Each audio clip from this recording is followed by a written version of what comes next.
ನನ್ನ ಎದೆ ಮೇಲೆ ಕೈ ಹಾಕಿದ್ದಾರೆ ಅಂತ ಹೇಳಿ ಏನು ನಮ್ಮ ಹೋರಾಟಗಾರರ ಮೇಲೆ ಆರೋಪವನ್ನು ಮಾಡಿದ್ದಾರೆ.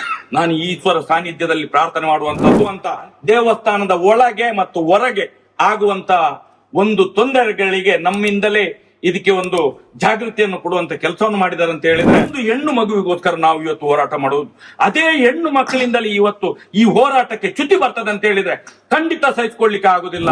ಕೆಟ್ಟ ದೃಷ್ಟಿಯಿಂದ ನೋಡೋದಾಗ್ಲಿ, ಬಾಯಿ ಮಾತಿನ ಬೈಯುವುದಾಗ್ಲಿ, ಕೈ ಎತ್ತಿ ತೋರಿಸುವುದಾಗ್ಲಿ, ಕೈಯಿಂದ ಹೊಡೆಯುವುದಾಗ್ಲಿ ಮಾಡಿಲ್ಲ.